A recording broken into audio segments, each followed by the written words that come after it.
So here we go. It is the first Wednesday of the month, and you know what that means. We have another episode of Cloud Gaming Notes. And in this session, we'll be talking all about game streaming, esports, and how gaming is becoming much more than just the games that you play, but also the games you watch and the games you watch other people play. So stay tuned as we find out more.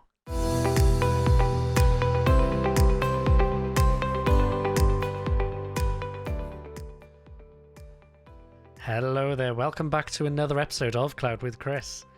You're with me, Chris Reddington, and here we talk about all things cloud.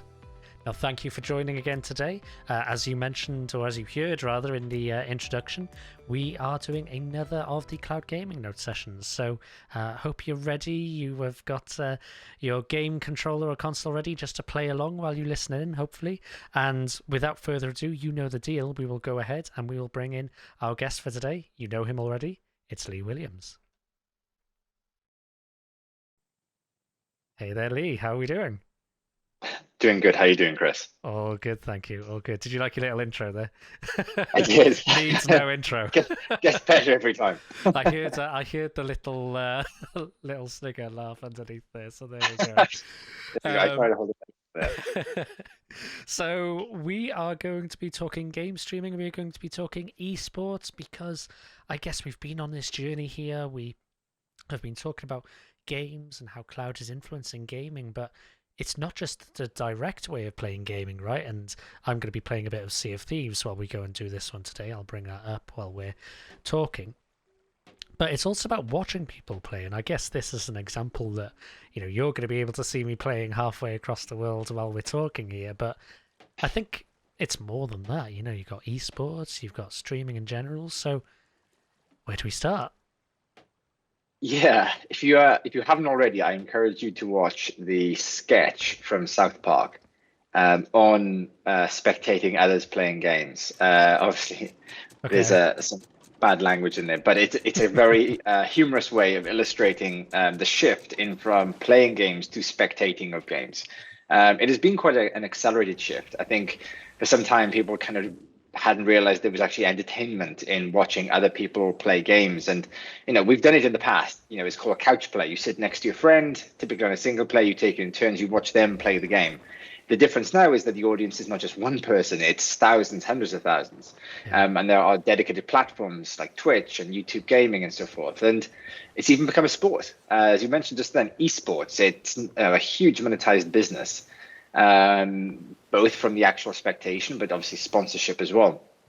And so I don't think it's like this, wow, this new thing has arrived. I think we've always been doing it. I think we've now just got the technology that allows us to do it at scale. Yeah, with you. And let's focus in on the kind of business side of it for a minute before we do our normal thing and jump to the technology, because I think that's an important point we talked in a few episodes ago. I think around building games themselves, and you need to build games like any business and get some revenue so you can support the company. But when you think about it, there's people on YouTube, there's people on Twitch, looking at it from the individual side for a moment, who are doing this day in, day out. This is their job. This is their life. They are streamers and they play games, and that's how they earn their living. And it's a really, I think since we played games, right, that is just such a big shift. Like you mentioned, we would play it sat on a sofa on a couch with friends watching, and Yeah. don't earn money from that. We just have fun and play some games. But the fact that you can now make a living from doing that as well is just such a big shift, and I think people sometimes don't realize that. Like the one that and I don't know if it's the same sketch that you were mentioning there at all, but it sounds very similar. It may have been on Twitter or something, actually. There was a discussion about esports shouldn't be a thing and streaming shouldn't be a thing. Why should I be able to make money from that? Blah blah blah. And there was a good argument back from like a comedian being like, okay, so why should you be able to pay for tickets to come and see me at a gig because I make you laugh? You can get jokes from any of your friends or anyone like that, and you can really take that mindset and that shift to any kind of role, I guess. Yeah, I mean, this is going off on a tangent, but I'd go kind of broader to your point, which is I think the advent of better connectivity and streaming technology in general has enabled or created a shift that's opened the market. Not even just in gaming, like the likes of Periscope that introduced being able to create live videos on Twitter. Instagram Live is now available, Facebook Live is now available, just to name a few. And it's given people a platform to reach an audience. The same applies to gaming. And in all those circumstances, people are monetizing it. There's an audience, there's ads placed around, there's rev share, or there's sponsorship, or there's influencers, ad placement. So I think it's more the fact that previously, before game streaming, the likes of Twitch, there just wasn't a means to consume that. There wasn't a means to broadcast yourself. And obviously, we're not just talking about we're doing with the video conferencing right now. You're talking about a huge amount of content, which is including the video content. Yep. And there were instances of platforms where you could interact with the streamer. Well, to do that, you have to have incredibly low latency so that you're able to react to what the person is playing in that game right now. And I feel like as time has gone on and technology has advanced, it's only kind of fanned the flames of that market. And so just to kind of close that point, I feel game streaming isn't just a thing in its own right. It's just a whole movement in terms of being able to broadcast at scale, whether it's gaming or any other form of entertainment or social. Couldn't put it better myself. Really, really good summary. And I think even, we've looked at it from the individual side. There's ads, there's the revenue that streamers can get, like on Twitch, for example. I think there's like sponsorship and subscribers and different ways that they can earn revenue, for example. But even looking at companies like YouTube, companies like Twitch, their whole business is made off the fact that people are going to share. People are going to be, not just gaming. I think on Twitch there's even platforms just for having conversations or even playing music. It's such a broad industry. And I think your point is spot on, that it's about sharing, right, in general. It's not just about the gaming aspect purely, but sharing and playing that game together and just watching people play is actually part of that sharing idea. Yeah, you said something earlier which is really fundamental. This is my personal view, but I really strongly believe that gaming has become, from the very early days when you had to put an Ethernet cable back in the back of your Xbox, about community. Community keeps you sticky. And when you kind of look at some of these streaming platforms, knowing the community you engage with, knowing the digital friend circle or digital community that you have, that is a huge retention capability that a lot of these platforms have. I mean, it's no different, right? The gym I go to because of the friends and the community I have there. It's no different in the real world to the digital world. And so, taking Twitch as an example, having customers who value the community that exists there is a great model to keep those customers coming back to giving Twitch their content. And there's many approaches. This is kind of going into a marketing domain, but Amazon, owners of Twitch, pay sizable contracts to certain A-list streamers to draw people into their platform, to start that community rolling that inevitably brings more people in. No, agreed. I think you hear some of the big names. It's quite funny as well when I've been watching streamers, and I think YouTube Gaming have done this actually, where they've got a group of gamers who have come together, all big names in themselves, and then they get someone like PewDiePie, for example, who is obviously like the big name of streaming, playing with them all as well, and you can see all of them are kind of like fanboying, fangirling out the fact they're getting to play with someone like that, and it really is driving this community. And I think that's what's interesting. I'm definitely nowhere near that at the moment. Maybe my grand schemes of growth will get me there one day. But like last week, for example, I went live with my weekly vlog. I normally do, but this time I did it in a slightly different way. I did kind of a gaming session intermixed with tech updates. And it might work, it might not work, is something I'm kind of trying out, but it got people involved. I got people from like the kind of cloud community on the show. We all just played, Sea of Thieves with each other. We had people from the cloud community listening in and playing as well, and it really was that idea of everyone coming together in a world where right now we can't really do that still. I think again, that's probably one of the factors why we've seen such big growth in that space. Yeah, 100%. I mean, it sounds like a very peculiar thing to say, forgive me, but COVID has accelerated a number of those trends within not in many areas, but just gaming, particularly because it gives you access to a community when you can't access that community in a physical form. And I'd urge your viewers to go back to, I think it's a couple of episodes back where we talked about the value of community in gaming. Again, I emphasize this as a personal view, but based on kind of my experience on Xbox and in kind of Azure. Now, community is probably the most important aspect of any game being built at the moment. Not just talking about multiplayer gaming, that as we historically think, and as I mentioned earlier about kind of plugging that Ethernet cable in the back of your Xbox. Community is hugely valuable, as you say. The streaming content in terms of consuming that. It becomes again, I'm trying to think of a means of explaining other than community. People not just streaming the content, but going onto forums and talking about the games, engaging with their fellow players, building new friend networks. And because that all evolves from an IP, take Sea of Thieves as a great example of a game built around community, not just in the game, but outside of the game as well. That is a huge stickiness and retention. And that's valuable, again, to these streaming platforms that carry that content or act as a platform, but also to the people who make these games, because by encouraging engagement with Twitch, it not only acts as an advert, a billboard for your game, and you see somebody else playing the game. It's like when you see someone driving a really nice car, you want to drive that car too. So a lot of these platforms are hugely valuable to the game creators because it's A, an advert for their game, and B, it creates a stickiness model because people are constantly engaging with it. And I mean, it'd be interesting to see where we would be now without kind of game streaming, not in the kind of game streaming to consume it, but game streaming back up to show the footage and the content you're playing. Yeah. It's interesting. I think the word that you've kept using, well, a couple of words we've kept using, is community, obviously, and I think that one needs no explanation. But the stickiness side of it as well that you mentioned there.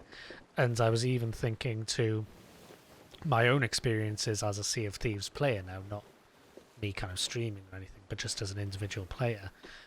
Over the weekends, I was watching people on Twitch, which I occasionally do, I sometimes do, but deliberately on the weekend, because Sea of Thieves were doing a partnership with Twitch. I'm not sure, or maybe it's something that Twitch kind of run, but they were doing Twitch drops. So you can go and get certain loot, for example, if you watch a streamer for like 20 minutes, and after that 20 minutes you get that thing unlocked and you get access to it in game.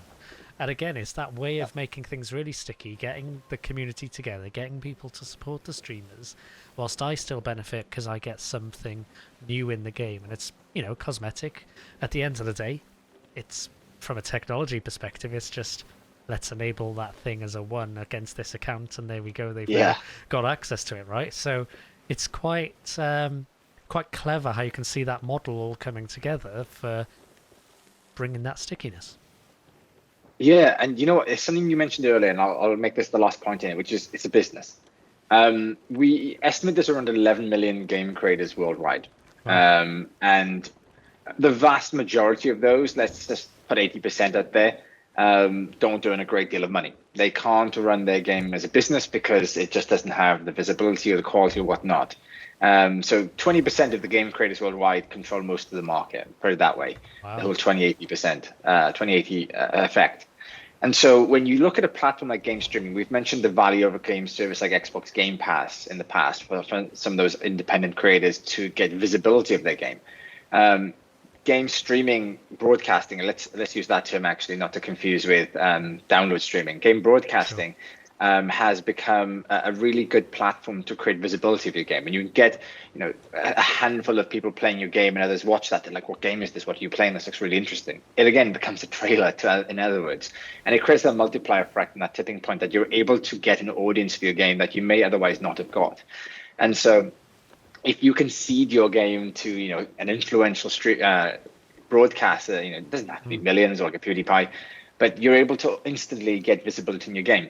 Again, going back to what we said earlier, not too dissimilar to Instagram influencers, let's call it. If you can seed your product to an influencer on Instagram with a decent following, you tend to get traction. So these platforms are kind of similar. They act hugely valuable to game creators to showcase their games, actually show the gameplay and get eyeballs and visibility on a title. It's a really good point. I don't think anyone really thinks of those game broadcasters, I'll call them. I'll join you on that. As influencers, they're just individuals who are playing their games. Excuse me, playing their games, and enjoying being part of the community. But actually, yeah, they are those almost brand ambassadors for the game as well, aren't they? So it's important to remember that as a distinction, which is a good point. It's interesting. No, it's an interesting topic, and it does tightly relate to esports, which we'll come on to in a little bit as well. But I think the technology side of it, if we cover that off first, like we've mentioned a few times, really it's nothing new. It is the fact that the technology has now become accessible to be able to go and do that. Yes, I'm really fortunate that I've got a PC that I built myself last year and has the capability and the power to run a game while I'm recording and doing all of my video pieces that I need to do to produce the channel. But you don't need that high quality of a setup either, right? You can just go from your laptop or your PC, have a webcam, and then go on YouTube or Twitch, go ahead, set up your account, stream, and off you go.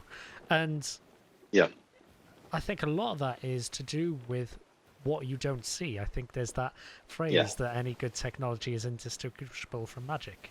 And I think it's really that, isn't it? That actually all I'm doing is going onto a website, hitting a button, streaming, and off I go. I'm now suddenly broadcasting to the whole world this game that I'm playing, and anyone can come along quite literally on my journey in Sea of Thieves and, be a part of that.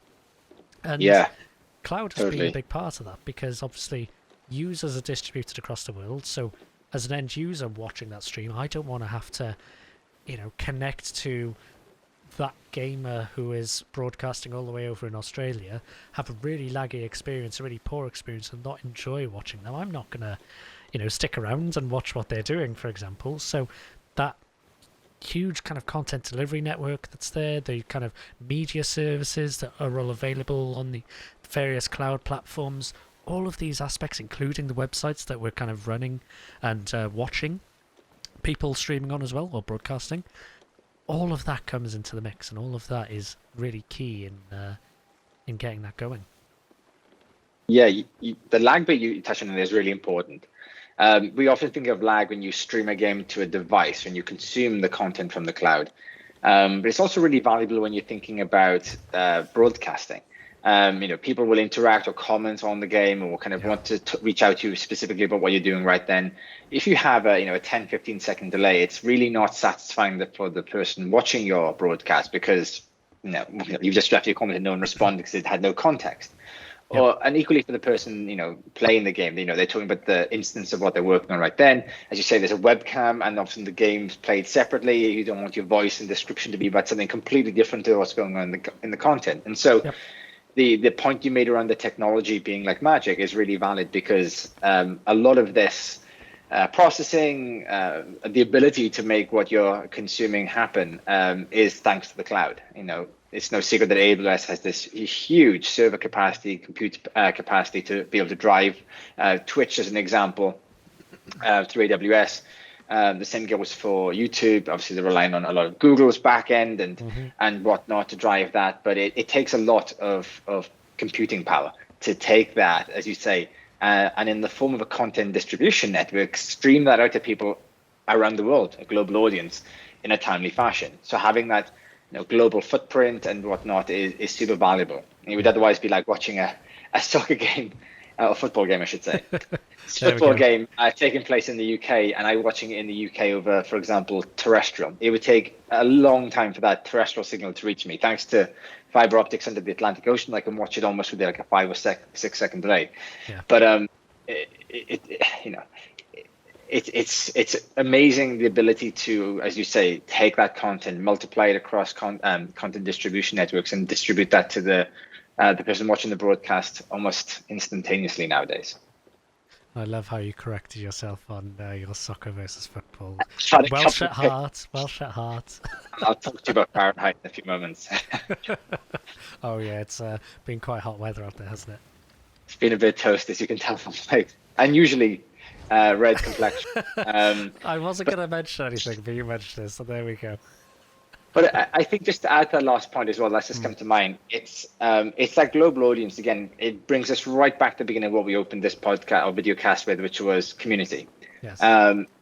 Being able to build that community no matter where you are in the world. No one really values a community that's immediately adjacent to them because, hey, where's the value in that? You can go and speak to them. Yeah. Or, typically if it's within a close proximity, having that long distance community as well is also valuable. That I think is important as well, and that's where the technology and the broadcast services like Twitch and we reference YouTube as well are really important.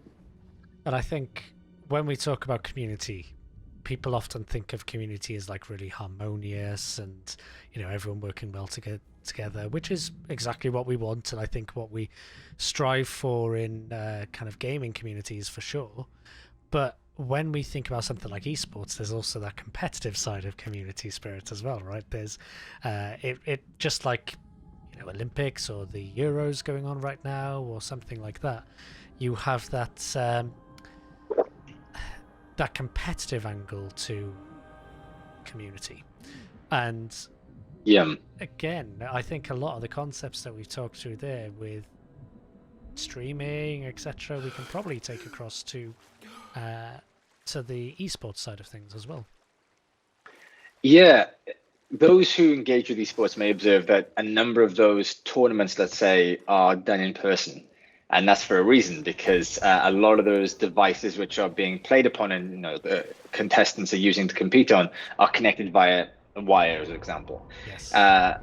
There's not a fantastic solution available just yet to have, let's say, an esports tournament that the participants feel is fair. If you were playing in, let's say, North America versus Sydney, Australia, let's say, there's a huge distance there, there's a lag, and whether it's fair to have that level of competition when there is still admittedly a small lag, not much thanks to technology, but enough that makes people feel that it's not a fair contest. So esports at the moment is still very much a LAN style setup. You see the tournaments and whatnot, but I feel like more and more the heat and the the kind of build up to that is starting to become very open to using cloud broadcasting or cloud streaming to be able to do that. I think the network connectivity and the technology is advancing.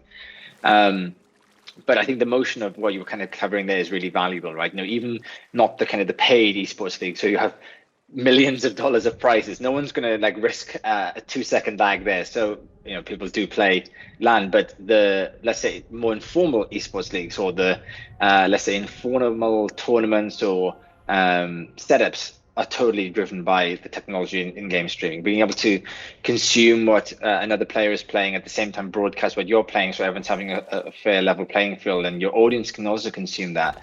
It's a huge amount of technology uplifting. You say it, earlier on, it's like the technology becomes magic in the background. Yeah. But when you actually look at the architectures of what is needed to deliver that, it is kind of phenomenal that it's achievable, and in most cases over a 10 megabit internet upload connection. And a lot of that's come down to the technologies that allow you to package the content in a certain way. Mixer, Microsoft's previous game streaming service, had a fantastic technology that allowed really low latency, like outrageously low latency. And that all comes down to, again, the back end technology, how that content is packaged and distributed and reopened, I guess, at the viewer's device, that allows that to be done with such low latency. It's interesting. The angle you started off with there was to do with being the gamer who's in the kind of esports competition, and I guess I didn't think of that angle being someone who's not an esports competitor. But it's a fair point, right? I think there are still limitations there, aren't there, around what really is possible because of any competition, right? If you think about again, bringing it back to sports like the Olympics or the Euros or something like that, or Wimbledon happening right now as well,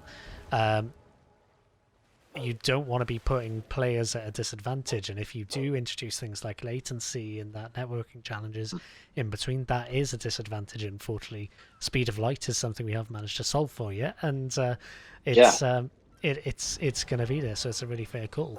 But I think the networking side as well, which is really interesting, something you mentioned, is the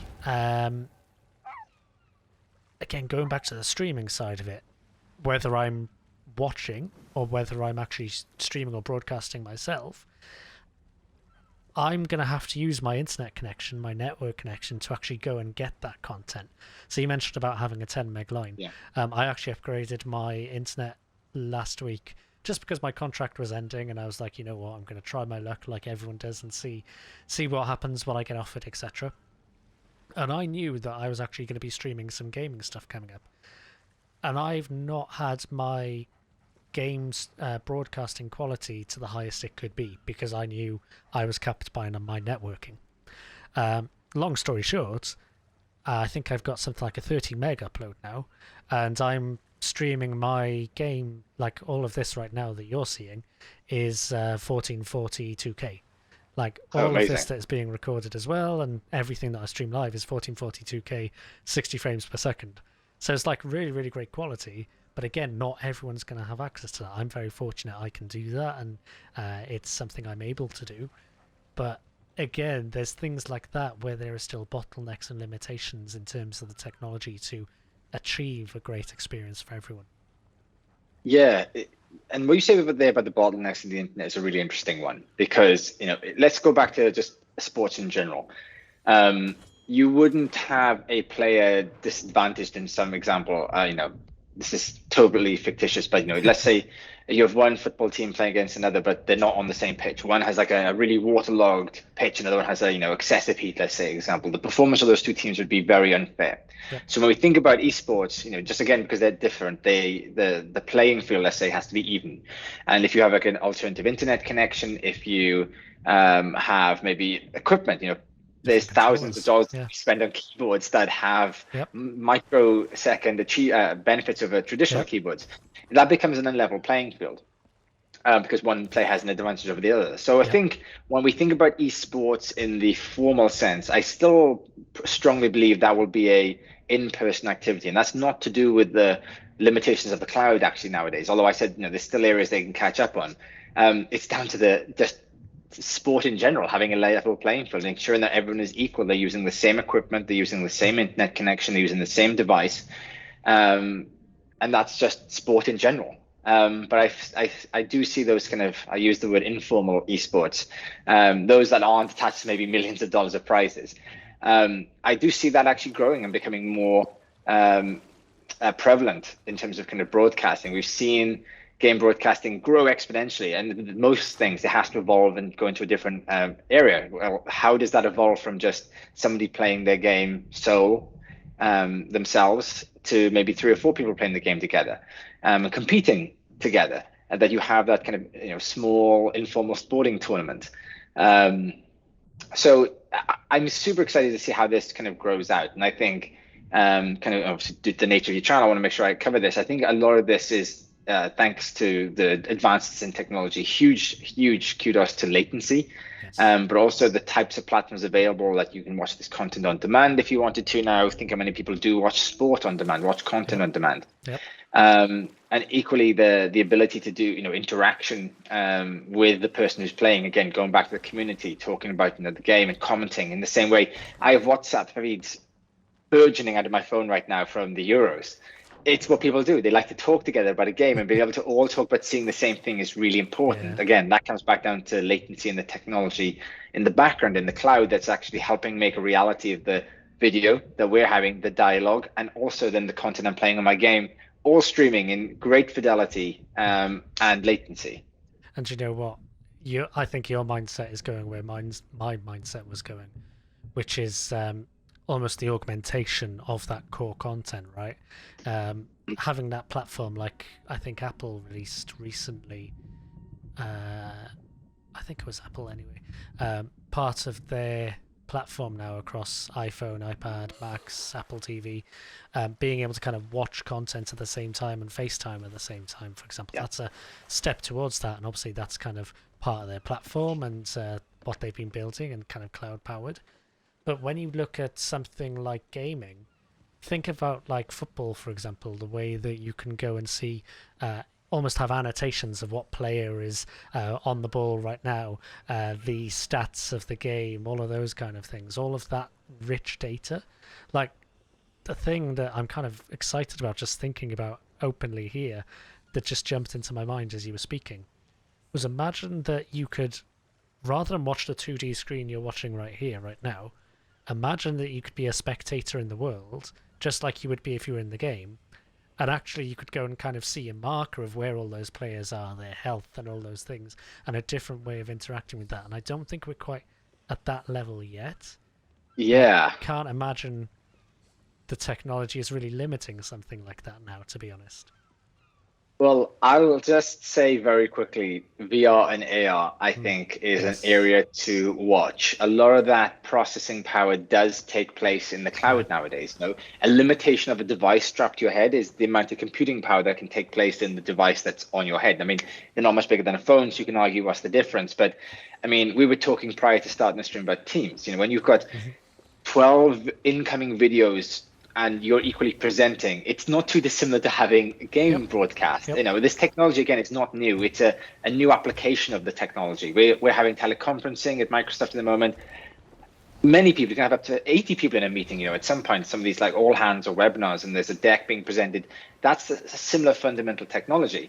Imagine, as you say, being able in a world of augmented reality to have a headset on and to be able to go into the game, obviously, Yep. not obstruct the player playing the Yep. game, but to see it from different perspectives, because that is a game world that is built. You could take a position anywhere in the game, not just kind of see what the person is playing, and in real time see that.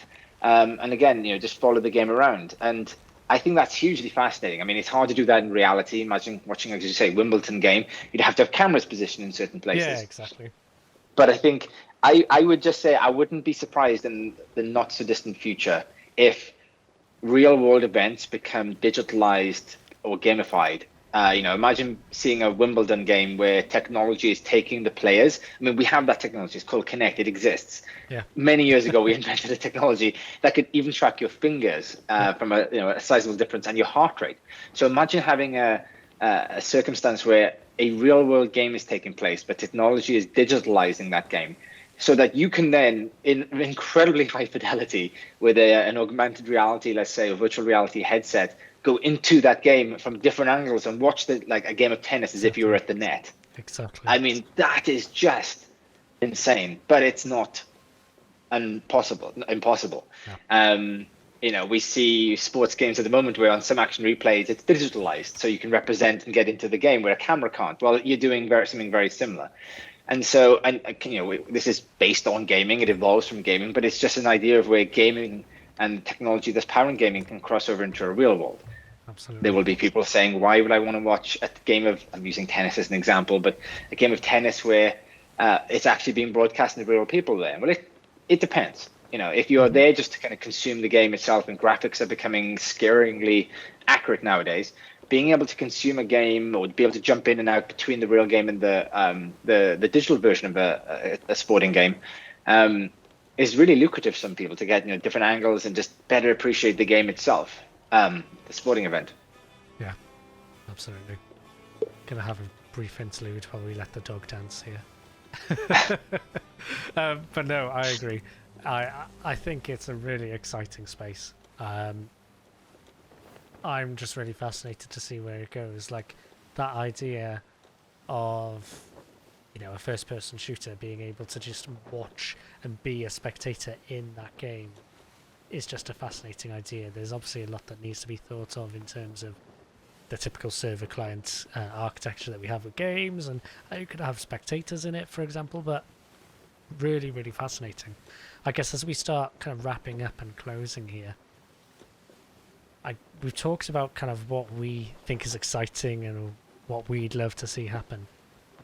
What are your kind of closing thoughts? Is there anything you want to kind of reiterate and highlight as part of this session? Yeah, I'd close by saying watching broadcasts, esports, is nothing new necessarily technology-wise. There are advancements, yes, but it's fundamentally an expansion of kind of what we were able to do previously, and now technology allows us, I guess, to stream and broadcast that content and reach an audience, which fundamentally all comes back to the one nucleus, which is community. Yep. this community around sports events, the massive following behind some sports teams. It's not too dissimilar to have that in gaming too. It's just another application. But what I think is really exciting is the technology that allows the movement of that content at such a pace that makes it such an enjoyable and satisfying experience to participate in. As we mentioned, lag being a big factor there. And then just to close on saying, I'm really excited to see where this is going in the future. That's the area I'm really fascinated by, because the advancements that are being unlocked at the moment, particularly with devices such as VR headsets, I think that just opens a whole new world of possibilities. And again, this is going from another perspective. Imagine movies and animated movies being completely transformed and built from a perspective like a game is, where you're able to actually go into the movie and watch it from different angles and so forth, and have interactive entertainment.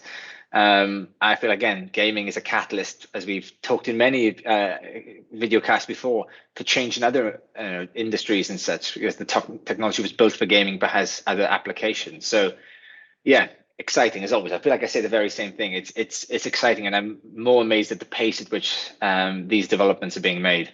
Yeah, no, for sure. No, thank you, Lee, for joining again. I think it's always exciting when we talk and get to just geek out a little bit and talk about some of this. It'll be interesting to see how much we predict actually happens or not. Yeah, let's save this, shouldn't we?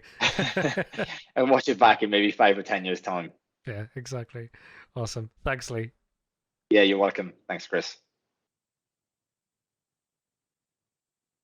So there we go, folks. Another session looking at cloud gaming notes and thinking about some of the trends and some of the pieces there that may or may not happen, and just some interesting areas there around esports and streaming, coming back to something we've talked about again, which is community. So you know the deal. If you've liked the content, please go ahead, hit the like button, hit subscribe, and hit the notification bell so that you know as soon as there is brand new content for you to go and consume. And of course, that content might be on YouTube, it might be on Apple Podcasts, Google Podcasts, Spotify, or cloudwithchris.com, of course, as well, where you can go and listen to the recordings and read the transcript along at the same time. With that, thank you so much for listening in today, folks. Stay safe, stay healthy, and until the next month, which we haven't decided what it'll be yet, so stay tuned. Bye for now.